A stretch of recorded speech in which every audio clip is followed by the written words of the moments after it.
side and Ryu up towards the top. They have multiple targets that they're trying to use early game to build that Storm Surge and kind of give flexibility for rotations just like this. I think it was very smart, though, the way they were utilizing that natural map terrain, hugging towards that lower territory so they don't get spotted out from those teams that are in those high ground positions. They're just fully covered by those clip faces. But looking into what our leading contenders are getting up to, Merstash, 0 shotgun damage. And my favorite part about this morning, Jacob happened to encounter Queasy, and he made it known, we're not gonna carry shotguns.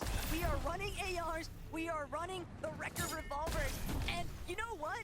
With what they're doing, with the way that they're playing height, they're not giving anybody the luxury or the option to even try and challenge them on height. They don't have to do anything up close and personal, because if it does come down to that, they still got those Wrecker revolvers to work with, which is basically just a pistol shotgun in the first place. How did you win back-to-back games with 0 shotgun damage? I am blown away, but that's a testament of how good they are actually playing, and the consistency is out of this world. To jump on over Kadu, Striker, and Tisco. They were so close. They had the high ground in some of our previous games, but now they need to fight out of this mess.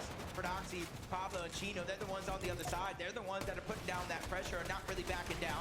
You can see the triple weapon loadout for multiple of these players as well. They're ready to fight, and they're ready to fight big. But Chino and Pablo, they're really looking like they're starting to find their rhythm in this lobby. They love just getting so fraggy with it.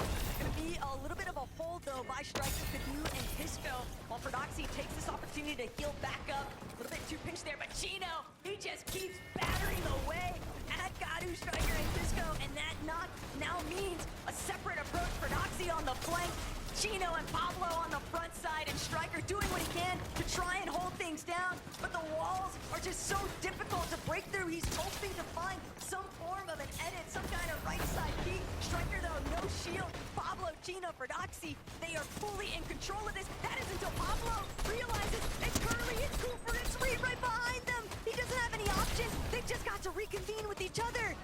For Reed, Cooper, and Curly, there's no time like the present, and they're really trying to make these little seconds count. Able to clean up that one elimination, the extra loot, but most importantly, the Storm Surge that they're able to get. And since they're the team on the outside of this overall battle, they have the option if they want to disengage or keep putting pressure in this scenario. For Oxy and Chino, they have no other choice with or without that reboot card to try to get out and save what's off spawn, battling it out. You have to make sure if you win these games off spawn, you go as far into the end game with as many eliminations as possible. For Prodoxy and Chino, that maneuver by Reed, Curly, and Cooper, it's like getting an eyelash stuck in your eye. Just so annoying, but what can you do? Just the nature of the game here.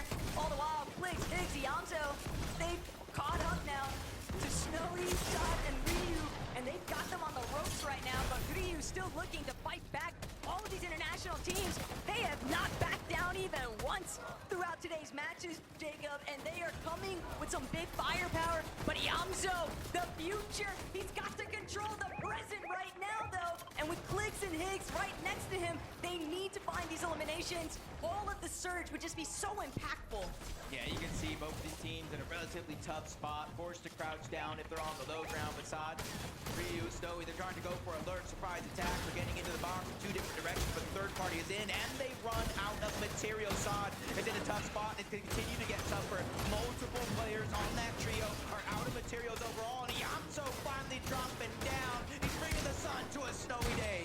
That's exactly what they needed. This is so much room to work with now. The Yamso Blix, they just continue to close in, and finally Ryu's gonna be eliminated, folded over.